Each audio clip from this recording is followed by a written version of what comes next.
नमस्कार, आप देख रहे हैं लाइव सिटीज और मैं हूं आपके साथ शिप्रा झा। बिहार में क्राइम अनकंट्रोल हो चुका है। बीते कुछ दिनों की खबर उठाकर अगर आप देखेंगे तो उससे आप खुद समझ सकते हैं कि बिहार में किस तरीके से अपराधी बेलगाम हो चुके हैं। कुछ खबरें तो ऐसी हैं जो हर रोज सुर्खियां बन रही हैं और हर किसी के मन में भी सवाल उठ रहे हैं कि आखिर बिहार में अचानक से ये क्राइम का ग्राफ इतना बढ़ता हुआ क्यों दिखाई दे रहा है, जिसमें सबसे बड़ी लूट दरभंगा की शामिल है। साथ ही साथ राइस मिल मालिक दो भाइयों का अपहरण, अभी तक 80 घंटे बीत चुके हैं। दोनों भाइयों में से किसी का भी पुलिस अभी तक सुराग नहीं लगा पाई है। तो ऐसे में सवाल उठना लाजमी है कि अचानक से बिहार विधानसभा चुनाव खत्म होने के बाद ये किस तरीके से तेजी अपराध के ग्राफ में आती हुई दिखाई दे रही है, जिसको लेकर मुख्यमंत्री नीतीश कुमार भी काफी ज्यादा चिंतित हैं और इसलिए लगातार क्राइम कंट्रोल करने के लिए समीक्षा बैठक भी की जा रही है। आज भी एक हाई लेवल मीटिंग बुलाई गई थी। उस मीटिंग में क्या कुछ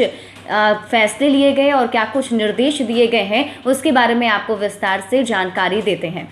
मुख्यमंत्री नीतीश कुमार ने विधि व्यवस्था से संबंधित उच्च स्तरीय समीक्षा बैठक की, जिसमें अधिकारियों को कई सारे सख्त निर्देश दिए हैं, जिसमें नंबर 1 है क्राइम कंट्रोल के लिए पूरी मजबूती के साथ काम किया जाए।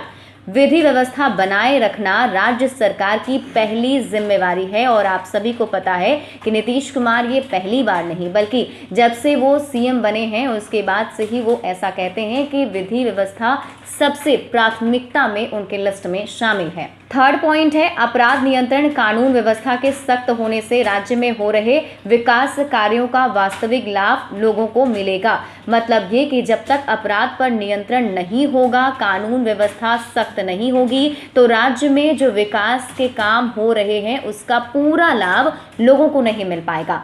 जो अगली पॉइंट है उसमें ये बताया गया है कि रात्रि गश्ती के साथ साथ नियमित गश्ती भी अनिवार्य रूप से किया जाएगा। यानी कि हर रोज जो रात में गश्ती की जाती है उस पर ज़्यादा ध्यान देना है और सही तरीके से करना है। अगला पॉइंट है शराबबंदी का सख्ती से पालन करें, धंधेबाजों के खिलाफ कड़ी कार्रवाई करें। ये हम सभी जानते हैं कि बिहार में शराबबंदी कानून लागू है, लेकिन शराबबंदी किस तरीके से बिहार में हो रही है इसको बताने की ज़रूरत नहीं, क्योंकि हर कोई जान रहा है हर दिन शराब धड़ल्ले से बिक रहा है। तो अब जो है इस पर भी ध्यान देने की ज़रूरत है। साफ निर्देश नीतीश कुमार की तरफ से दिया गया है कि शराबबंदी कानून का सख्ती से पालन करवाया जाए। अगला पॉइंट है कि ओवरलोडिंग और ट्रैफिक जाम को रोकने के लिए प्रभावी कदम उठाए जाएं। खासतौर पर अभी जाम की समस्या भी काफ़ी ज़्यादा देखने को मिल रही है, तो उस पर भी नीतीश कुमार ने निर्देश दिए हैं कि ओवरलोडिंग और ट्रैफिक जाम को रोका जाए।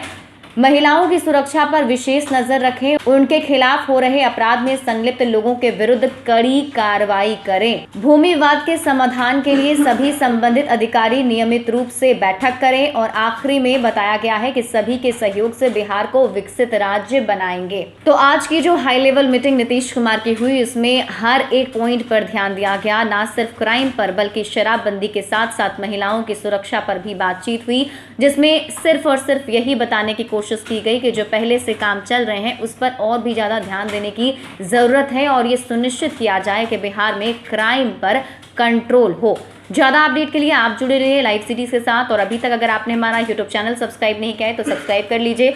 ये वीडियो अगर आप फेसबुक पेज पर देख रहे हैं तो पेज को लाइक कीजिए, साथ ही साथ आप हमें ट्विटर पर फॉलो करना मत भूलिएगा।